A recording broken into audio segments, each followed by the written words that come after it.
hate, I'm defying.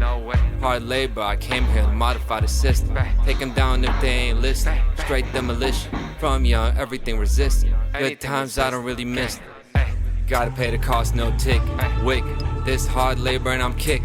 Never fit in with the crowd or got into politics. You can tell I'm built different. Trust me, it'll be a sequence of events if you touch me. Even when the women do it love. I've been eye to eye with great people, but you would be mistaken if you put another one above. Hello everyone and welcome to This Week in Tyranny, the most hardcore news show on earth. I am your host Conrad Rogas, welcoming you to episode 70 of This Week in Tyranny. It's Sunday, April 7th, so we got the lucky sevens here today. So on episode 70, I'm going to have a lot of fun here. I had fun putting this one together. Not that I ever have fun doing these topics about tyranny, but it's some very interesting stuff. So let's jump right into it. The topic, the title, what are we talking about? We're going to be talking about the bridge collapse in Baltimore, combined with the movie Leave the World Behind. Of course, that'll be one half of it, and the second half will be about BlackRock and what I'm calling the housing racketeering scheme and schemes, because it's the city of New York, it's the city of Chicago, and other places. So I'll talk about everything that I have learned about that, and that will be a running topic, really. It's week after week here in the city of Chicago and New York as well. But first, let's talk about this bridge. Let's talk about the bridge collapsing. Let's talk about the movie and everything that has been going on. Let's catch up with that. I haven't really talked about this yet. It happened on March 26th. The Baltimore bridge collapsed after a container ship hit it, right? So this bridge collapsed, and of course that's significant because of the huge port of Baltimore and the effects that will have. It'll have effects on shipping, of course, the supply chain, because these are container ships we're talking about. Baltimore, that port of Baltimore that is still inactive to ships, is the largest port in the country when it comes to cars, trucks, and agricultural vehicles, right? So of course, we're talking about big infrastructure here. We're talking about agricultural production being affected by this. Of course, these organizations have assured people that it's not going to have any supply chain impacts, that this won't be a big deal that's going to lead to huge shortages like we saw during the pandemic. But I think it's very dumb to accept, and it's not that I think, it is very dumb to accept an official story following a big event, a big disaster, a big accident. The first government or public story that comes out following an event, I think you throw it in the trash. It's worthless, right? And it's not that I wanted to go back to 9/11 all the time, but you look at the official story that comes out after an event happened. Yeah, it would be better to go back to the Kennedy assassination. The official story comes out, and it's usually a ridiculous story because, of course, there are deeper aspects to things, and it usually comes out 10, 20, 30, 50 years later. We see that with the Kennedy assassination. A lot of people, they turn a blind eye to that, but it's come out that story has been completely false. There wasn't a single shooter. It wasn't just the one guy, that there was more to it, of course. And in a funny way, that's where the term conspiracy theorist originated. It's from the people that called out the story and said, hey, this is impossible. I mean, this guy's head got blown off driving down, and there were shots coming from different angles, and people heard it, but they said there was one shooter and he managed to do this on his own. Then, 30 years into the future, you have the 9/11 story, and it comes out that it was these planes that crashed, and that was the impact, and that the weakening of Building 7 caused the building to collapse. Not to get off topic, that has basically come out that official story, there's no way it could have happened that way. So now we've got a ship crashing into a bridge, collapsing the bridge. We should not assume that it is the way they said it, because people have pointed out the cyber attack angle. People have pointed out that, hey, how come this ship just randomly loses control, right? Loses control of its machinery and crashes into a bridge, can't stop in time. People say, oh, that happens, the machinery just failed and all this. Look, last episode was about the plane crashes. And it's not to make it the bulk of this about false flag attacks and who caused this ship's machinery to fail, who causes it and why. It's more about really the why and what the agendas are behind it. So that's what I'm going to talk about. See, the collapse of infrastructure has been something that's been recurring. It's been looming. We've been looking at this for the past 5 years, especially. And we don't really see the cascade of effects happening. We didn't really see it with the pandemic, although people were quick to point that out. Hey, you can't shut everything down because you're going to have A, B, and C, and then you're going to have shortages. And this is what we had. America had shortages for really the first time in its history. Now, my family, the people who come from Poland, they remember shortages because that's how it was living under the Soviets. We never really saw this here in America. Now we're seeing it. We saw empty shelves for the first time. And this, of course, is continuing. You've still got lingering shortages, especially in my business, in my line of work. You see this happen with construction. It's not as easy to get materials as it used to be. Now it's becoming much more common to see lead times of weeks and months as opposed to it being, boom, on demand. So this has been happening for the past 5 years because of the pandemic. It's harder to obtain materials. You're seeing also bad customer service. You're seeing businesses closing down, like restaurants and retail, businesses closing down or closing earlier. You go out in town. Look, I'm in the third biggest city in America, in Chicago, and you can go out on Saturday night and see empty streets at areas of town that used to be vibrant. So you're seeing a general deadness and lack of life in the cities, and that's all part of it. Now, people have been talking about this bridge collapse in connection with this movie, Leave the World Behind, right? That's produced by Barack and Michelle Obama, were the executive producers, and it's not to what degree they actually produced the movie. The point is their name is on it. So they're affected. This is not nothing. This is not an insignificant thing. This is a former president that was the president during a time where a lot of this happened, right? 2008 to 2016, we saw a lot of this groundwork being laid for. Now you had the Trump presidency, which is kind of a counter to progressivism, and then you had a world pandemic, something that has never happened before.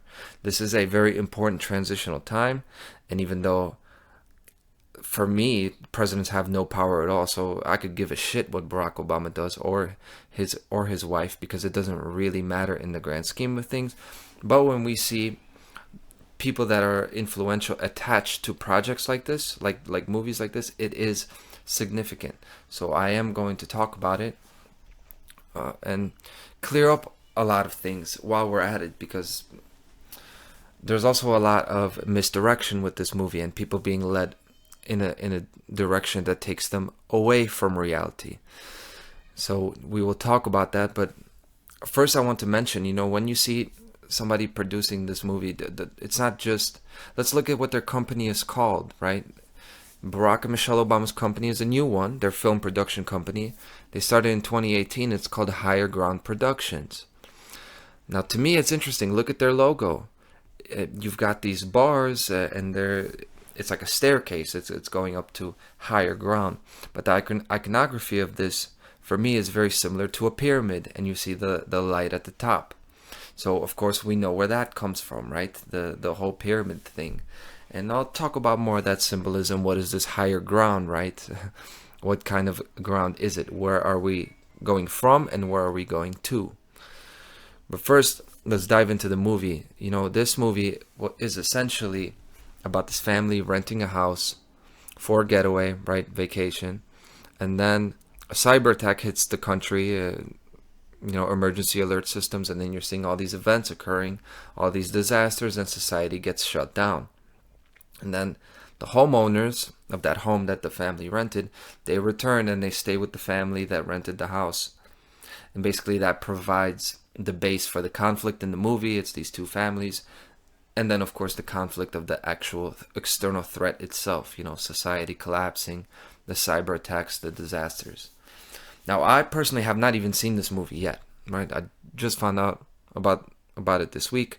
I saw the trailer, and I'm going to break down the trailer, and I've heard some people talking about it, so that's the general idea. But keep in mind, if you've seen this, I haven't seen it, and really I think it's a safe bet that this is a trash movie, that that you really don't need to spend your time watching the whole thing and analyzing all the little messages, because I think the messages are very surface level, and that's why I'll break it down without actually looking at the movie, because it's to me it's pretty clear what they want to get across. And it's not necessarily what people have been saying about this movie. See, people have been talking about predictive programming, analyzing every frame and every scene, and talking about the cyber attack, the red dust, what are they predicting, the self-driving Teslas, all these events that they're predicting. And I'll address a bit of it, but mainly I want to address the symbolism. So yes, it's all about symbolism, but not necessarily all about diving down rabbit holes and breaking down numerology and breaking down gematria and looking at all these events. I did a bit of that last week, right? You pull at strings, you look at these plane crashes and these soul survivor stories. I did it last week, right? But when something like this happens, the messages are very clear with a movie like this, and people miss it. It's not that the deeper level connections are insignificant, but we shouldn't waste our time looking, through the weeds. We need to make sure we get the main idea out of a movie like this. What are they telling us? So first, I started with who makes it. You start with the author, and then you look at the title. Look at the main idea, what's here. And people have been saying that Leave the World Behind, that this is all about prepping. This is all about the incoming societal collapse, and therefore, getting ready, stocking up, having a bug out plan, and all of this leave the world behind stuff. Like, for example, they've mentioned Vladimir Putin having this Noah's Ark project, and that the elites of the world have all of their getaway plans for when society collapses. And it's not to completely dismiss that, but what gets left out of that is that actually the title Leave the World Behind, that's the message that they want you to receive. See, it's about relinquishing the world that we have here today, the world that we have or used to have, because it's being taken out from under us. And it's about giving up on our real world rights and property. That's what Leave the World Behind is about. It's not about leaving the world behind and running, and that's what you do to beat the coming disaster. That is how you're going to actually create the disaster. The point is to not leave the world behind, to stay in the real world, to look at the things that are going on and address them. Right? So the movie's actually kind of a joke on all of us that are looking through all the scenes and going crazy about all of the predictive programming. Because yes, predictive programming is real, but chances are you're not going to predict the next event. You're better off talking about everyday occurrences that are going on, especially those, like, I'll give an example in the second half of the show where I'm going to talk about BlackRock and the whole housing scheme, stuff that's going on every day and stuff that we can prove and stuff that needs to be stopped. But back to this movie. I've mentioned Obama's film company is called Higher Ground Productions, and that's the same idea as leaving the world behind, leaving behind everything that we have here and being led into another paradigm. It's the same thing as the Great Reset, Build Back Better, or New World Order. Whatever phrase you'd like, whatever phrase you want to use, it's the same plan. It's the plan to collect all property and resources from people and rule humanity under a single global system. So that phrase, leave the world behind, that's what they want you to do. And this is why the movie's released late last year, 2023, going into an election year. Because every 4 years, this is what people do. When you all get invested in the election about whether A, B, and C is going to happen, whether it's going to be a real election, all of this, who's going to win it. You're leaving the world behind thinking about all that. You're exiting the real world where you can actually affect change in your environment through individual action. And you're casting your vote and you're throwing it in the river and wishing and hoping that somebody else is going to fix things for you. Nobody's going to fix things for us. And this is what we do, believing in these societal institutions and believing that they can be significantly affected by electing someone at the top to implement some type of change for us. That's leaving the world behind. The real world is to create change from the bottom up. First, developing a stronger connection with yourself, being healthy yourself, being sharp yourself. First, you focus on you, the smallest unit uh, of administration in a society. Then you focus on your household. You take control of your household. You find out where your electricity is coming. Where are people trying to scam you? Do you actually own what you have? Do you know how to protect what you have? You start with the family. You start with the connection with your wife, your children. Okay, then you go there, and then you go further. You connect with your neighbors, your community. You look at what's happening in your immediate environment, and then you worry about the big societal structures and infrastructures. But people want to skip all that actual work that needs to be done, all that actual cleaning up we need to do in our own house, in our own bodies, and they want to worry about what they need to do at the border and in other countries and in Israel, and that's what people do. They leave their world behind and they go into a fantasy world. It's the same thing that drug addicts do. It's the same thing that drug addicts do. It's the same thing that gamblers do. It's the same thing that procrastinators do. We all have these tendencies. We basically leave the actual problems that need to be addressed, and we start looking for an easy fix, like a get-rich-quick scheme that's going to fix the entire world. That's what people do with elections. They leave the world behind. So I'm going to play the trailer, and I'm just going to break it down for you. Okay? I'm going to play it in real time and talk about it. Let's go. Leave the world behind. So, beginning, it seems like this is how all the Hollywood trailers start. You're talking about... so you won't be able to hear this. No, I'll make it... I'll edit it in later. Let's turn this up on my end. The Wi-Fi isn't working. Okay, there you go. So, you've got this emergency alert system. Of course, then you have the conflict happening. So, people were quick to point out that this has a lot to do with the bridge collapse, right? All these emergency alerts. Then you have Sorry to bother you, but this is our house. the homeowners. This is your house? This is the important thing here. The homeowners are a black couple, and this highlights what these two families represent. It's not that it's black and white, but it is about class struggle. Two polarized groups against each other. This is the communist way to get things done. This is what the control of resource, how you achieve the control of resources. It's all Karl Marx and his ideology, this kind of class struggle and communist ideology. And what do they say here? This is our house. So, and indeed, this is the fundamental issue. This is the real world issue, especially in the last 5 years. It's all about property. Is it your body, your choice? Or can you be made to take a shot in your arm? Right? Do you own your property? Or can the United Nations, with their sustainable agendas, force you to build it a certain way, according to the Agenda 21, Agenda 2030, right? Can you actually build a shower to the way you want to, or do you have to have a flow restrictor to save water, right? Can you put the type of gas stove you want to, or is it going to have to be electric? Can you drive the kind of car you want, or is it not really your car, or do you have to have it pass some kind of an emissions standard test, right? If you have all of these restrictions on your property, then it's not really your property. So, forget all of this stuff that people are looking at and analyzing. What's staring you in the face is a struggle over property, right? And you have two groups of people, but that in itself is a red herring, because it's not really a struggle between this white family and this black family. It's about the hidden hand, of course. Who controls property in our society? Let's keep going with this. We were driving back to the city, then something happened. You want to stay here, but we're staying here.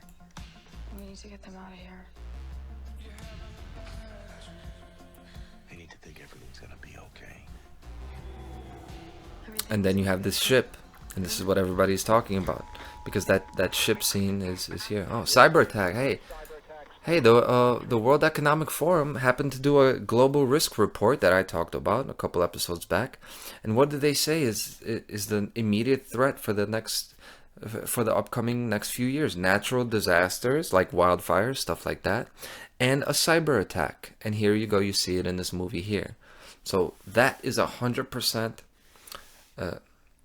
done intentionally, right? This is part, and it was in the World Economic Forum Global Risk Report that I talked about. They talk about getting this message out there. They talk about really foreshadowing things like this, because they want to adjust society to address these risks that they say those are the risks. So that's why you get a movie like that, and this is part of it, right? This is part of the messaging that they need to get through to us. Cyber attacks. Something is happening, and I don't Okay. trust them. The lights go out, the power grid. Hey, this is what I was talking about with all of them banning the gas appliances in the city of Chicago with the Chicago Affordable Buildings Ordinance. And of course, this is going on in California and New York as well. Look, if you connect everything to the power grid, they could easily turn the power grid off, right? So there's your control of resources. You no longer have an option between gas and electric. You only have electric.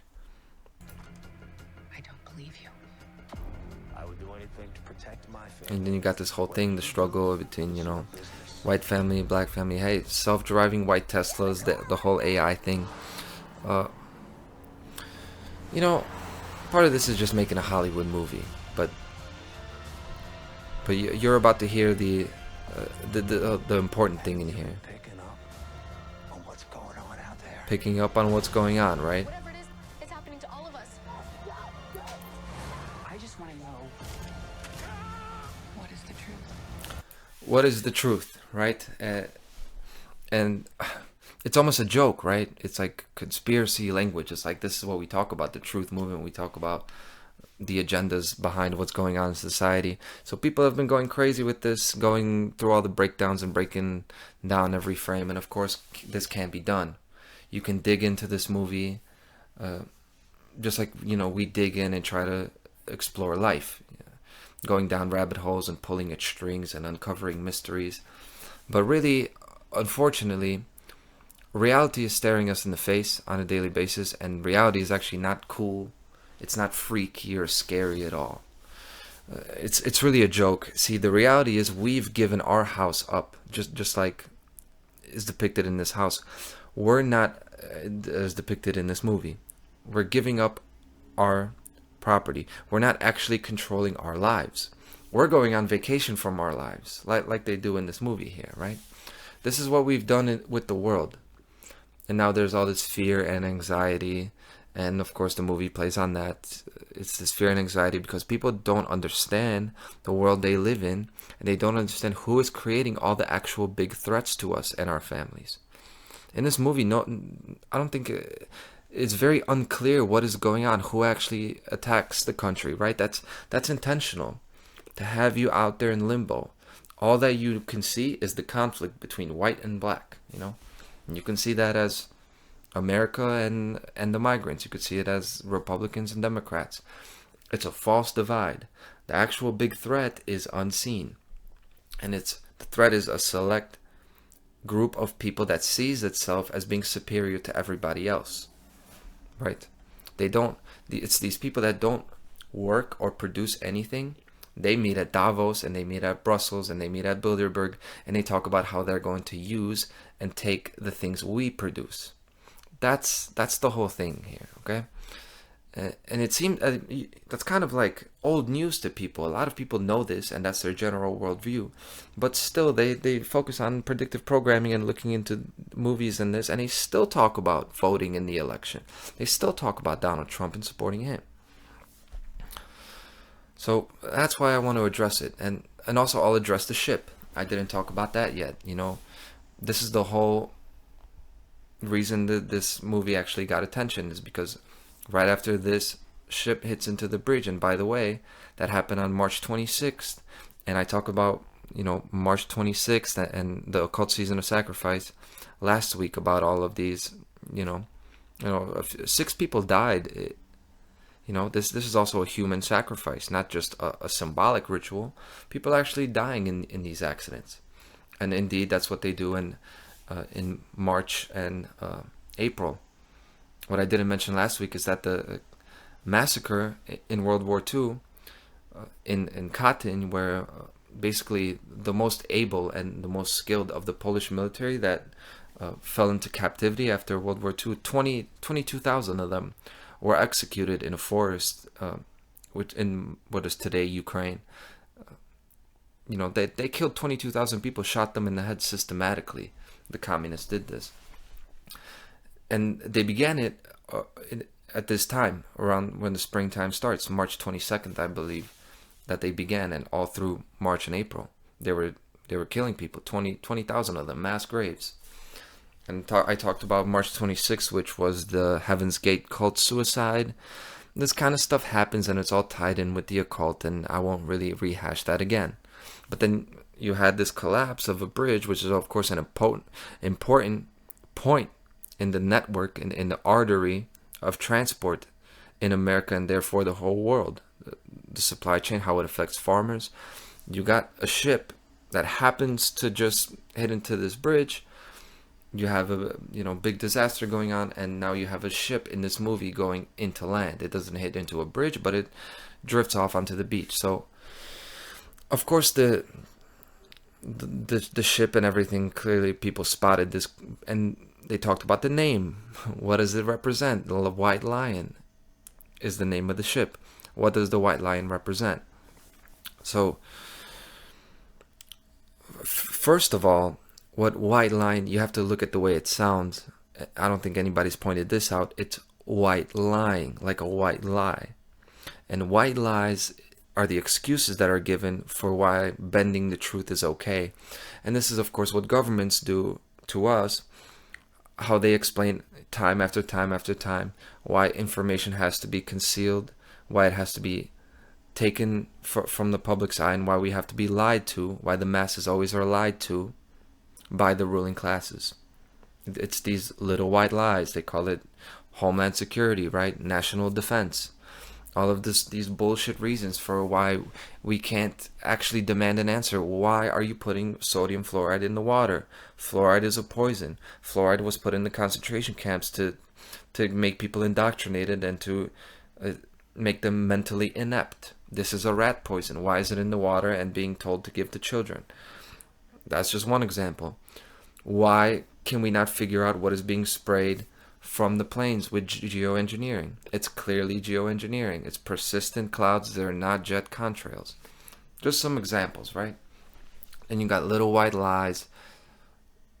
The government tells us, don't worry about this. We can't really tell you, and this is just the way it is, and people buy it. So it's white lying. But also, there's another reason for this ship being titled that, more so than just the white versus black duality and white lies. That title, the White Lion, that was the actual name of the ship that brought the first black slaves to America. And the reason that's significant, it's not so much the actual racial conflict between black and white. It's just about, like I said earlier, playing off two groups of people against each other to achieve a set outcome. And the symbol here is that slavery is coming back, and all people will be slaves, regardless of color.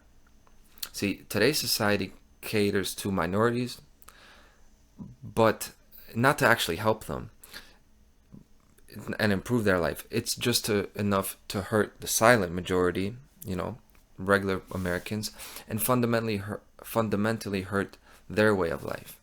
So it's going to hurt them both in the end. And the White Lion entered the New World, America, in 1619, landed in Virginia, bringing slavery to the land, which is immoral behavior, right? Slavery. Treating people as property and taking their property. That act dooms any society, because sooner or later any theft of property is paid for. That's natural law. That's how God made the universe. You can't just take people's property and then not have to pay for it. In karma, or whatever you want to call it.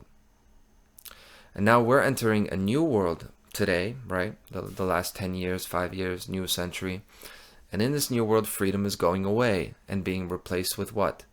Being replaced with collectivism. Wealth is going away. private property is going away, being replaced with environmentalism, with sustainability and progressivism.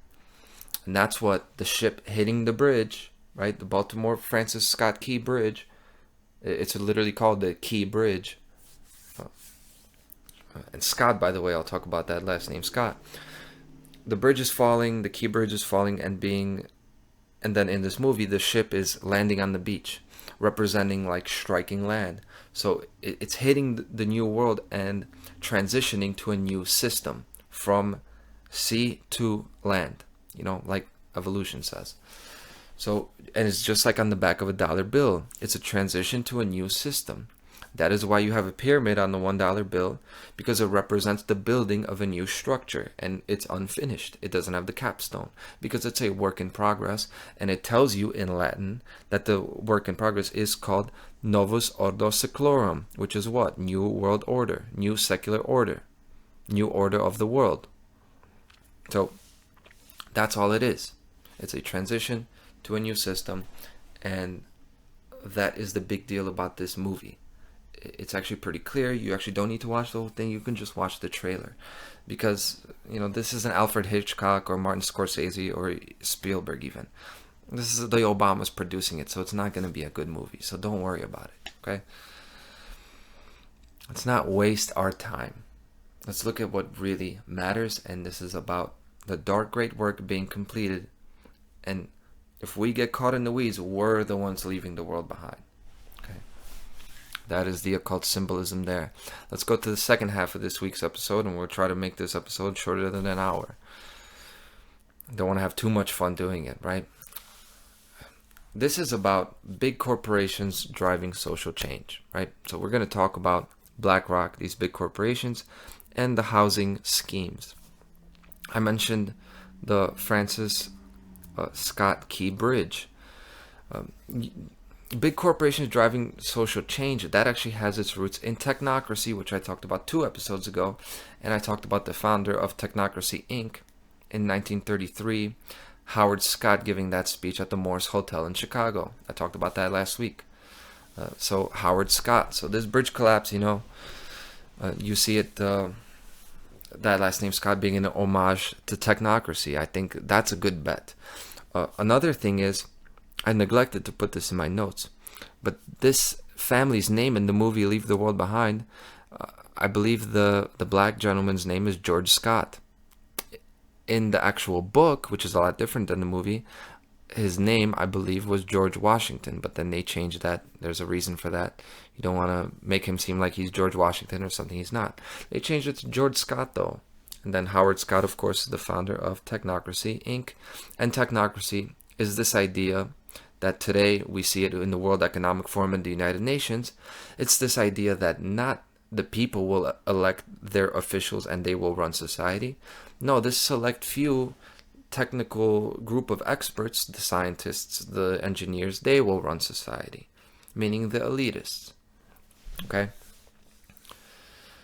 And I'll just dive right into this. It's a Forbes article of August 30th, 2023, entitled "The Migrant Crisis Has Become a Business Imperative." Okay, so what's going on here is that this recent letter from 120 leading New York City business executives to President Biden and leaders in Congress about the migrant crisis demonstrates a renewed willingness to exercise the corporate social voice, particularly on issues with clear business implications.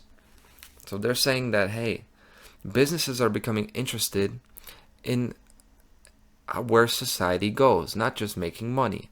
And that's technocracy. I've talked about that for a long time. That's technocracy, that's fascism, and that's this idea of corporations now having a role in social change. And we see that with the not only the pandemic, but what came along with the pandemic is all this Black Lives Matter stuff, right?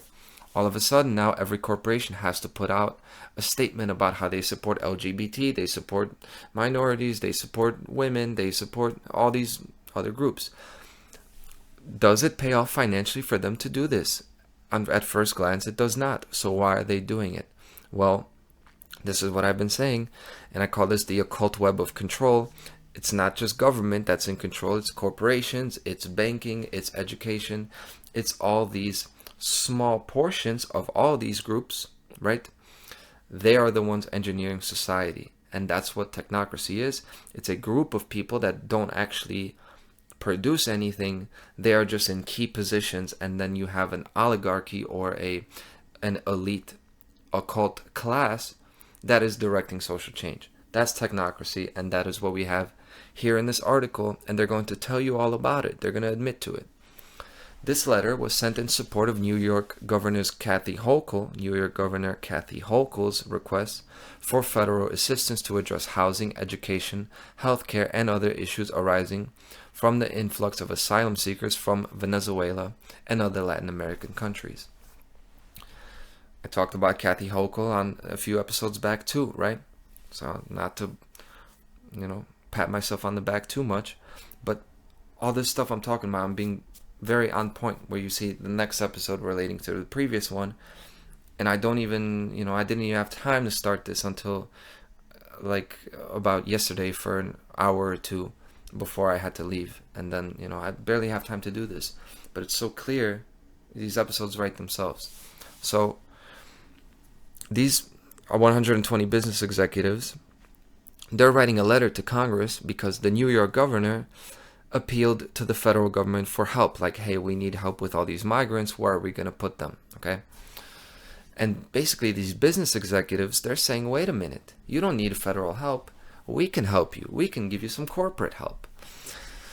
And of course, corporate help, there's no such thing. Corporate help just means future investment. That's what corporations do. They look out for themselves. So this is going to prove to you that they're trying to make money here. And I'm going to show you how there's a big scheme now with housing and the migrants. And this letter is also significant for underscoring the symbiotic relationship that can arise between community interest and for corporate benefit. That's a quote. This is the long-held position of BlackRock CEO Larry Fink. The BlackRock CEO who signed the letter and who believes that society's call to business for help in solving pressing social and economic issues doesn't presuppose conflict between corporate profits and corporate purpose. Profits are in no way inconsistent with purpose, Fink said in his 2019 letter to CEOs, adding that, in fact, profit and purpose are inextricably linked. So the CEO of BlackRock is telling you, hey, you don't have to look at, societal change as being something that costs money and doesn't make money. He's saying, in fact, that is completely linked to making money. Making money is totally linked to pushing a social agenda. That's what that word purpose means. He's talking about corporate purpose. That means corporate. That means an agenda, because there is no such thing classically as corporate purpose. The only purpose of a corporation is to act on behalf of its shareholders, meaning to make money. So that has changed, and this is neo-corporatism, and this is technocracy. This is the occult web of control in effect. The scheme, the racketeering scheme between corporations and government, and religion, which are also corporations, right? That's why they're tax exempt, right? They all help each other. One hand pats the other on the back, right? So that is how they make it financially feasible and profitable for them, for the corporations. How did they do this? I'll talk about that. Now, BlackRock, they're the largest asset manager in the world, right? So they have so much money. They have more money than governments. People don't even understand what BlackRock is, right? BlackRock owns like who we think of as like big corporations and like, oh, this is the 1%. Well, these guys own entire portions of the world. Okay, it's the largest asset manager in the world. And of course, its name, BlackRock, people don't talk about this. It comes from an occult symbol called the Schwarz Sun. The Schwarz Sun is the black sun. It's the Nazi black sun. It's an esoteric Nazi symbol consisting of 12 sig runes in a circle.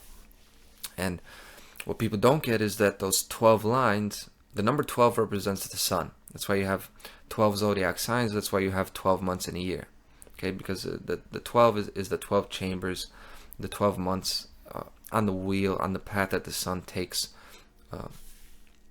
that the earth takes around the sun, making the year. So it's tied in with the sun, but you see the lines on this symbol are broken because this is about overthrowing the power of the sun. That's what black rock is, and it'll make more sense at the end. So what is black rock? What does that actually mean? You know, this is one of them. This is a black rock. This is called the Kaaba. This is over in Mecca. This is where the Muslims gather around, and this is their place of worship. So you've got a cube, right, with 6 faces. Look at this. You know, what else is a cube with?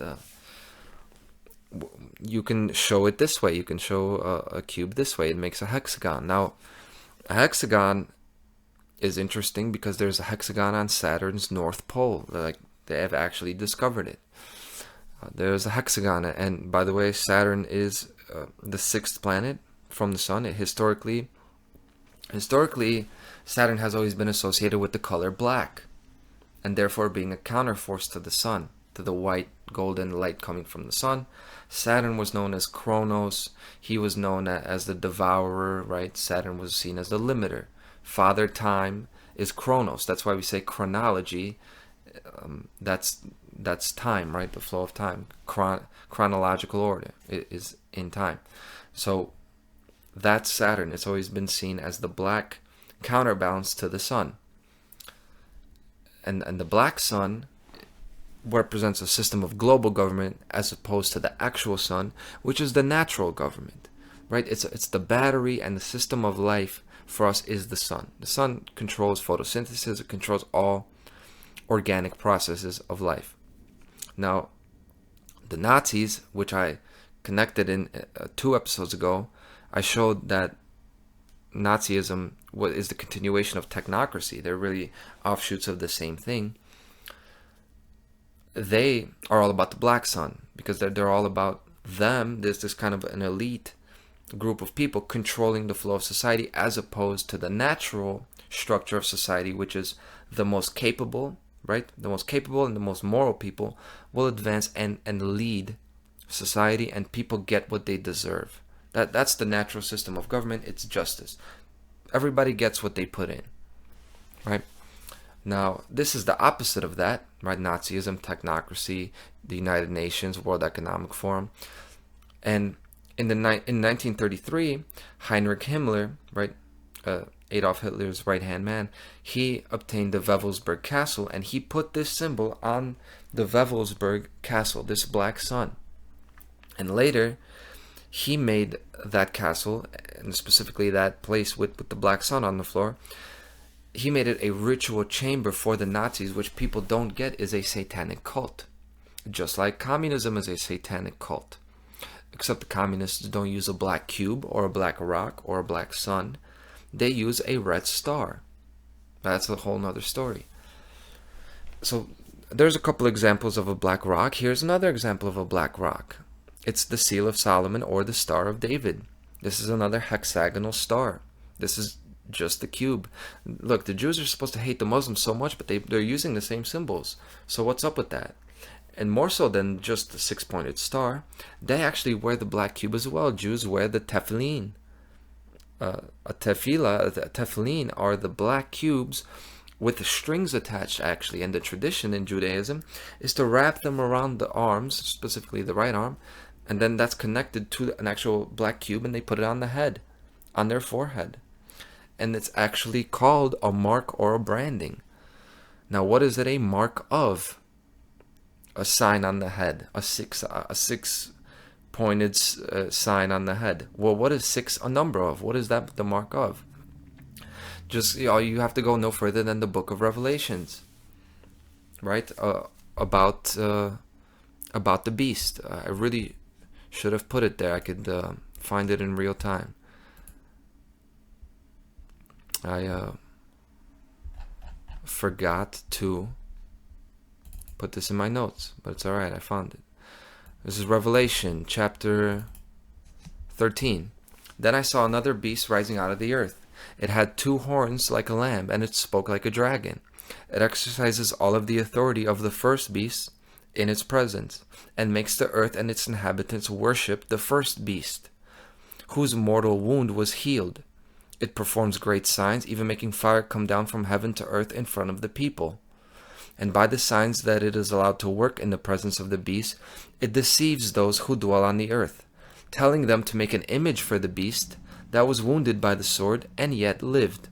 And it was allowed to give breath to the image of the beast, so that the image of the beast might even speak, and might cause those who would not worship the beast, the image of the beast, to be slain. Also it causes all, both small and great, both rich and poor, both free and slave, to be marked on the right hand or the forehead, so that no one can buy or sell unless he has the mark, that is, the name of the beast, and the number of its name. This calls for wisdom. Let the one who has understanding calculate the number of the beast, for it is the number of man, and his number is 666. So that pretty much tells you what it is, and more so, this is what I wanted to make sure to read it, because specifically it tells you all these things. Why? What was the first beast? Why it had 2 horns like a lamb? That it speaks like a dragon. What does that mean? And of course they tell you, what is the mark for? It's for buying and selling. So one thing at a time. What is the beast, right? The beast is not Baphomet. It's not like a real thing with horns. A beast is a system of tyranny that runs the world. And they tell you that. You could see it when you read this. When they talk about the beast, they're talking about a huge system of control. And the first beast that was slain, right? So it was killed, but it lived on, so it didn't get completely eliminated. The first beast was the original system of government in the world, which was feudalism or absolute monarchy.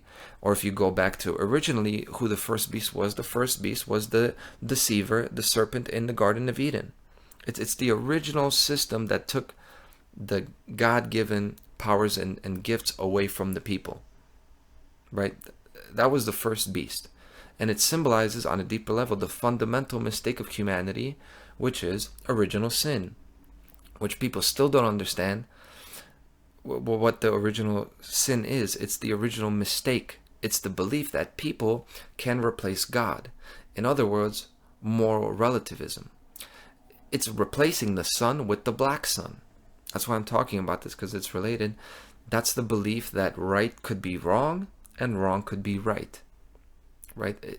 And this is what happened in the Garden of Eden. But really what it symbolizes is that the belief that one person can rule another and be like God, right? That they can take their money away, that they could kill others, tell them to do what to do, tell them what to do, and not be punished for it.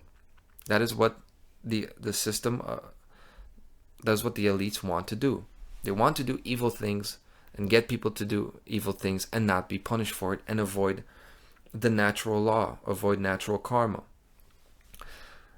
If you don't have moral relativism, you won't have taxes, you won't have armies, and you won't have government. And that was the original sin.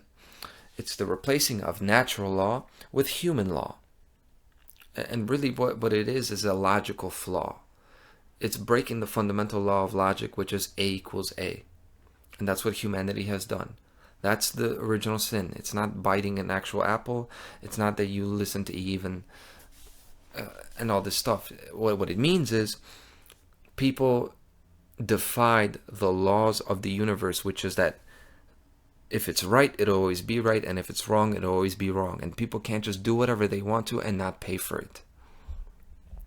And on an even deeper level, the original sin is really to give up one's own personal responsibility, our own presence. And that's what Adam did. In that story of the Garden of Eden, he let his decision-making process get put to the side. And he said, okay, I'll listen to what Eve is saying. It all makes sense. He left the world behind. He left his personal responsibility on the side.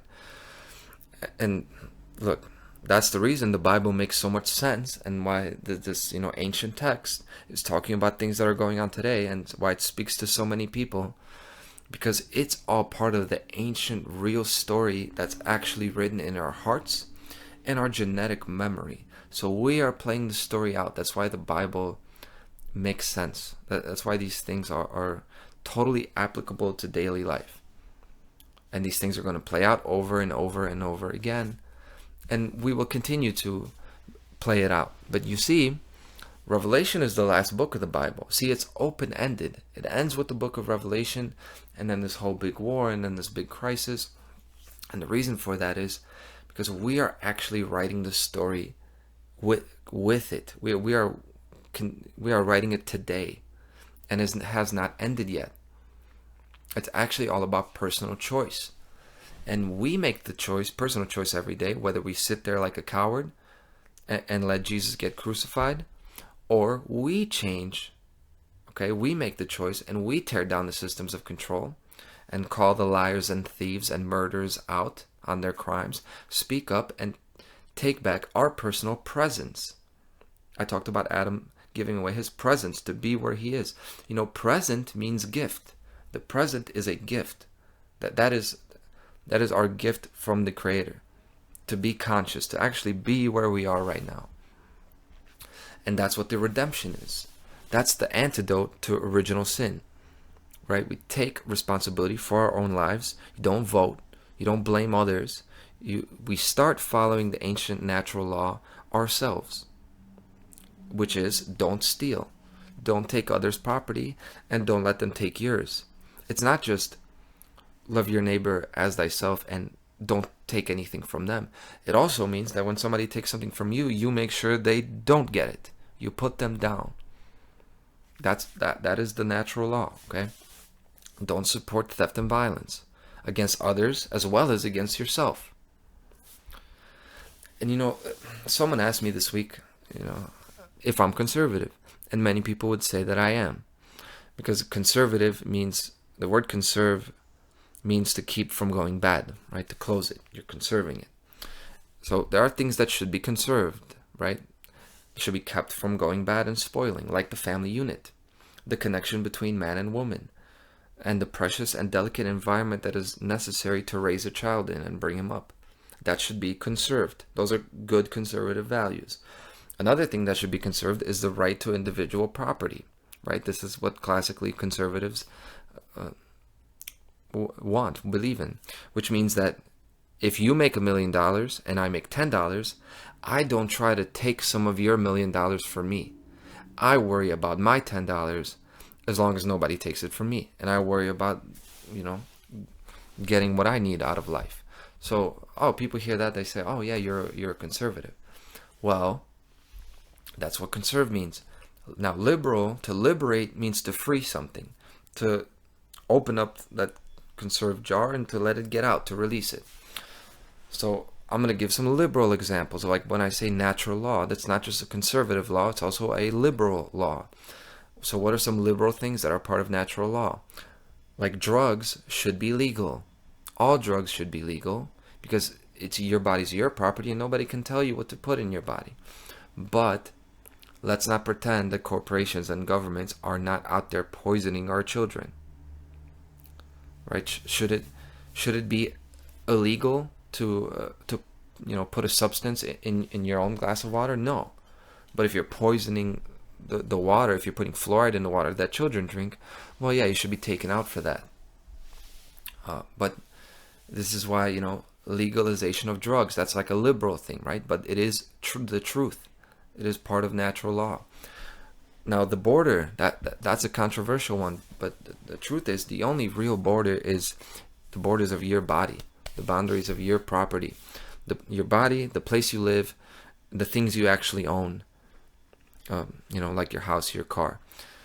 And there's no such thing as a country border, because when you say you have a country, all other people have property inside the country, so it doesn't count, right? There's no such thing as owning a whole country. That's why the government is not real and doesn't actually own the land. There's no such thing as government property, unless it's something that you specifically maintained, obtained, and there's nobody else living on it. Then you can have 20, 100, 1,000 acres, as long as you're the only property owner on there. But so there's no such thing as the southern border, and nobody can rightfully claim to keep people out of a country. But that doesn't mean that I'm not going to tell the truth about this agenda to bring the migrants in and then use them to break down free society, because that's going on. So, you don't need Trump to win and deport the migrants and lock down the border. This is ridiculous. What you need to do is to stop recognizing the power of the federal government, because without federal government help, there wouldn't be a migrant invasion, because there will be nowhere to go. Right? There won't be a nice place over here ready for them to take them there. They won't get any welfare or any housing. Right? And then what they would have to do, these people that are in terrible situations, right? I'm not saying their life is easy, but what they would have to do is deal with the federal governments in their home nations, in their countries, because their countries the governments of those countries have allowed socialism to create the crisis in the first place. Okay, let's not forget what creates the crisis. It's the same people that say they're going to solve the crisis. It's the socialists. See, the world is not actually that hard. There are simple, logical answers. Right and wrong are easy and simple. What is not easy is to be the person that when injustice happens and this kind of suffering happens around you, you're the one to step in and do something about it. You don't walk by with your head down. You don't throw away your presence like Adam did.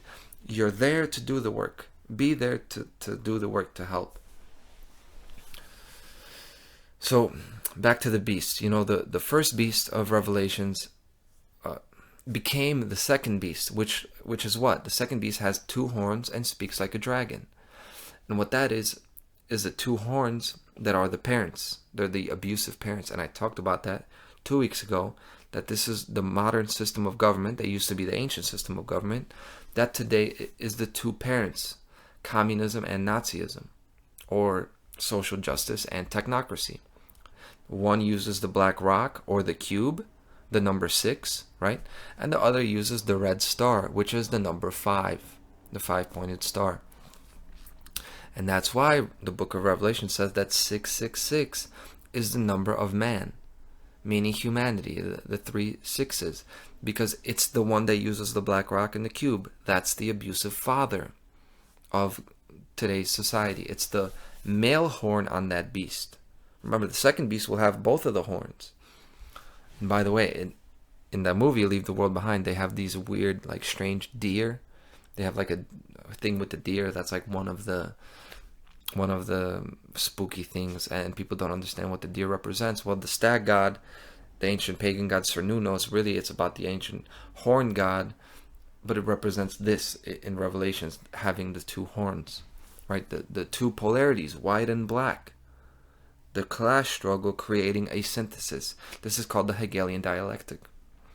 But historically, humanity has been controlled by the male horn on the beast, the number 6, the black cube, the patriarchal religions, the Judaic one and the Muslim one, right? But that system has now split into the mixed system, what we have today. And as I read in the book of Revelations, the first beast was wounded but not killed, and it gave rise to the second beast. And now the second beast controls whether you can buy or sell, which doesn't necessarily mean money. It's not that the root of all evil is money. That means in the Bible it's talking about the control of the transfers of property. It's about property and it's about resources. And that's what BlackRock, the company, and WEF and the United Nations is all about. It's pretending to care about others and help and provide for them, like the mom, like communism, but still doing the same old control and slavery, just like the father, right? The patriarchal half. So that's what the migrants and the homelessness and all the crisis is about, and that's BlackRock for you.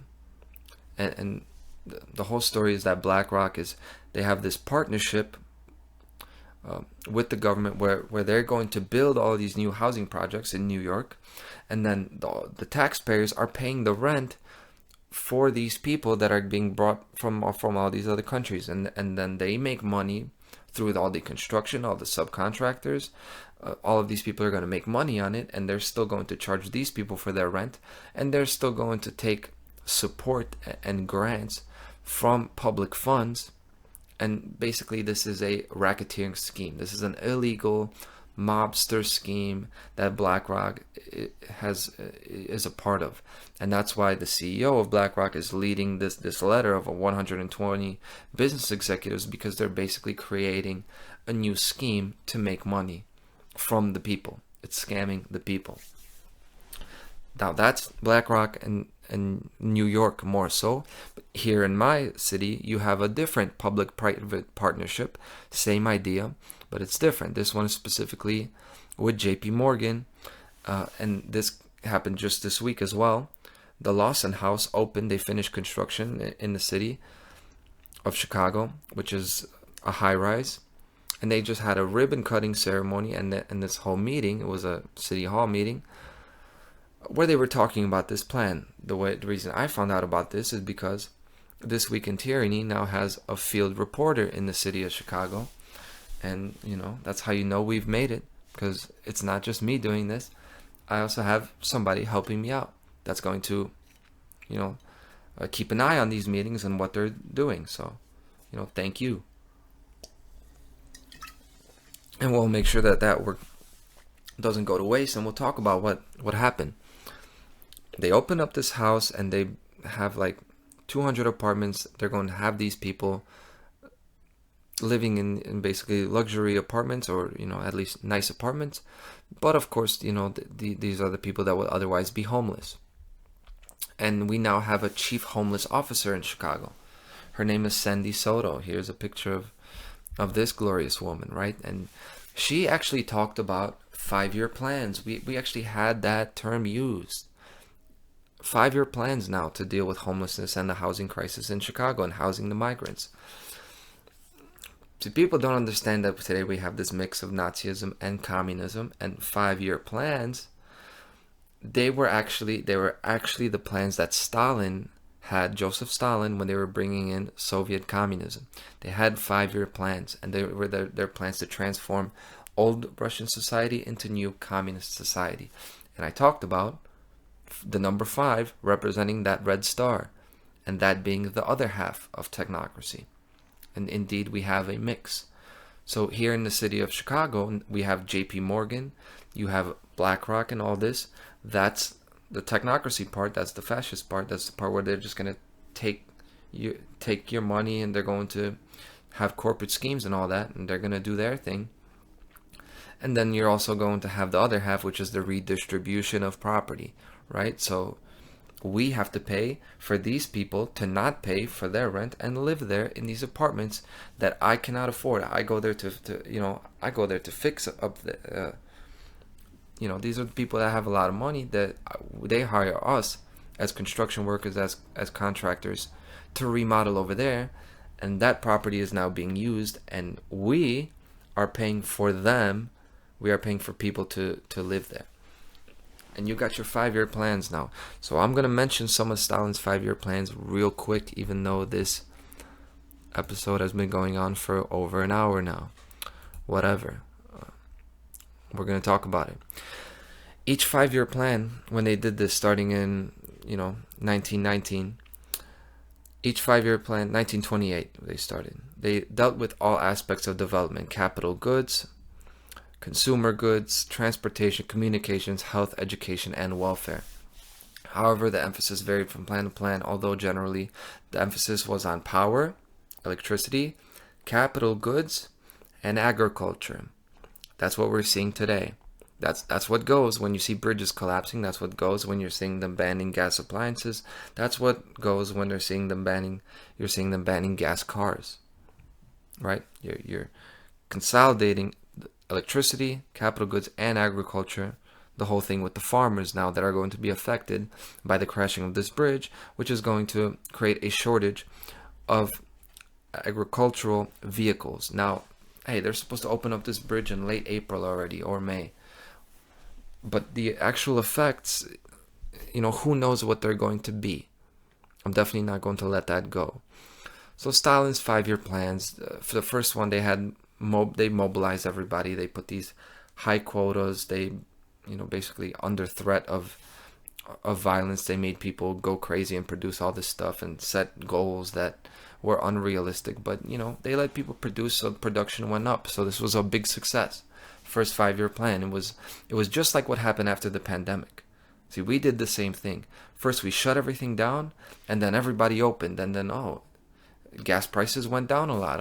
I guess everything's going to be okay. And we thought that the supply chain issues were solved, but they weren't. There are irreversible effects that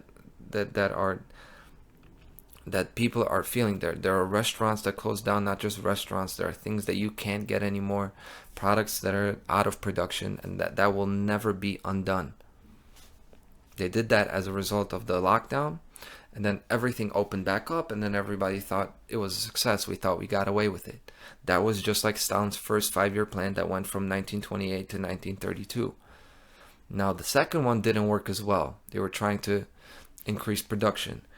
And in this plan, they were trying, what was part of that plan? The introduction of childcare. Mothers were encouraged to work to aid in the plan's success. That's what happened here in America, right? Women going into the workforce, the Civil Rights Act, all this. Now black men and women can go into the workforce and all this. It sounds good, right? What you're actually doing is breaking down the family unit and splitting them apart. And you're marrying the women to the state instead of to their husbands. Another part of this plan is the Soviet doctrine of state atheism, which is, the name is Gosateism. They had the liquidation of houses of worship. They were getting rid of churches. Why? Because communism is a cult. It's a religion. So they have to get rid of churches. Then you also had an incentive scheme to persuade all the peasants to join collective farms. And they were allowed to have a bit of their land for their own use. And then, that made a slight recovery in agricultural production. And the reason I mention that is because it's all these schemes. They sound good. They give you a little bit for you. But just like the housing scheme, it's a downwards, stepwise progression to get rid of all property. It's like a tax return. They give you a little bit back, but they're taking more and more away. And people don't understand the descent is actually happening. And the third 5-year plan, it lasted only 3 years. It was war preparation for the German invasion. Then you had, the Nazis, World War II. And of course, everything collapsed because everything went to war. Then plans 4 and 5, you had war reconstruction after complete devastation. And then you had the next 7 5-year plans. Complete disaster, society collapsing, communism failing yet again, because that's what it's intended to do. It's not actually intended to succeed. This is a fantasy that college students believe in Chicago. It's a cult. It's a suicide plan. So Soto has said, remember our chief homelessness officer, our CHO in Chicago, she said Chicago joins a small group of cities that have taken the bold step of creating a dedicated position that ensures every resident has access to safe, stable, and affordable housing, Soto said. I am humbled by the opportunity to lead this work, and I am ready to dream big. And dream big is Soviet terminology. This is just like what the Soviet communism was. It was a dream. It's an illusion. It can never happen. You cannot take from people that are actually producing the things, give it to people that aren't producing the things, and think that it's going to work. It's a fantasy. That is leaving the world behind. The real world, the way it works is you get what you put in. And you have to work step by step, hard work, to improve things by doing the right things. And you have to address people who are doing the wrong things and stealing from others. But you got your CHO that you can look at her. She can't be. These people can't be in charge of things like housing. They're dangerous. They don't look like they can take care of themselves, let alone an entire city, whole infrastructure. I mean, look at them. They want to dream big, and this is a dream world. They're not in reality. And you also had. I'm trying to decide if I want to go into this whole thing, because it's been a long episode already. I don't want to lose people, and I'm pretty tired. I don't actually have time to do all this every week. And there's so much more I could do. It's like I really had to cut a lot of it out. So quickly I'll go over it. One of the ways they fund this, it's with taxpayer money. But not just taxpayer money, you have these different groups that are funding them. They're funding this public-private partnership. It's not just JP Morgan. It's these other groups that are funding housing for homeless people and migrants. Now, this is a collective of many different groups. It's called the Chicago Funders Together. Chicago Funders Together to End Homelessness, the CFTEH. Now, that's one of these groups. You can see them. I'll put the picture up. And one of them is Not Me, We of South Shore. And whenever I see Not Me, We, they're talking about collectivism. It's really, this is the destruction. This is the black sun. They're taking away me, individual property. You know, this is the sun. This is the natural law. And they're making it into we, which doesn't mean everybody actually improving their life. It means everybody having a shitty, terrible life, cutting off the energy of the sun and building this pyramid like on the dollar bill. This is how I talk when I explain things. Like I'm tying in a whole lot of things together, but I hope you're keeping up with it, because indeed it all ties in together. It all makes sense. Okay. So they're talking about this Michael Reese Health Trust, all these different advocacy groups to end homelessness. They're talking about 30 million houses, $30 million housing these people, and $30 million creating these new buildings like the Lawson House and new structures that are being built. But $30 million is actually going to house most of the homeless people in Chicago. And I talked about this with the subway thing in New York. This whole homeless budget that they have every year, they actually have enough money to give them all a house. But instead, they don't do that. What do? They create this racketeering scheme. They create this scheme where they're going to build these expensive, fancy houses. They're going to have multi-year construction projects. They're still going to take from the taxpayers to pay the rent and pay the fees, instead of just giving them existing houses. You know, we have actually room. You know, we have existing houses. You know, every trap house should have a person there living in it. Let's make use of the space that we have.